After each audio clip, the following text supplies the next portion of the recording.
Ebaide Omionu. Thank you so much for joining us at this time. Thank you. Thank you so much for having us. All right.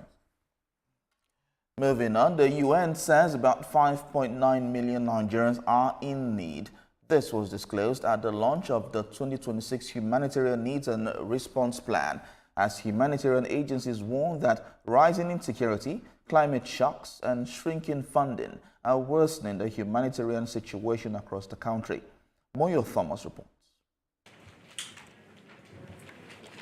This launched 2026 Humanitarian Needs and Response Plan targets 2.5 million people out of nearly 6 million Nigerians in need, with a funding requirement of $560 million at a time when global humanitarian funding is declining. The United Nations says humanitarian needs are increasing, particularly in conflict-affected areas of the Northeast, forcing aid agencies to make difficult operational decisions as resources continue to shrink.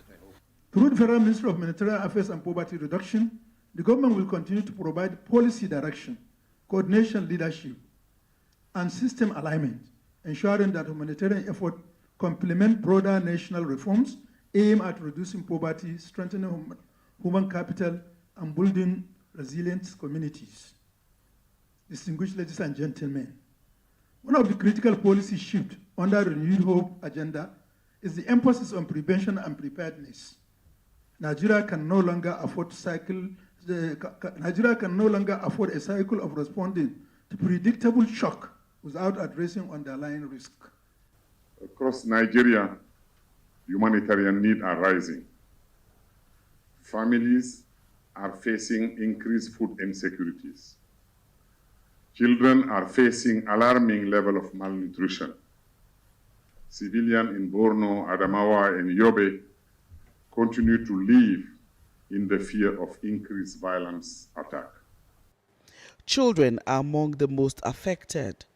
UNICEF says 3 million Nigerian children are acutely malnourished, describing the nutrition crisis as widespread across the country and stressing that life-saving support, including ready-to-use therapeutic food, must be sustained.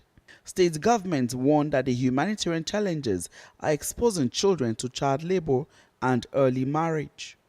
With funding under pressure and humanitarian needs continuing to rise, stakeholders say sharper prioritization, improved coordination, and sustained support are critical to protect the most vulnerable, especially children, warning that this is not the time to scale back life-saving interventions.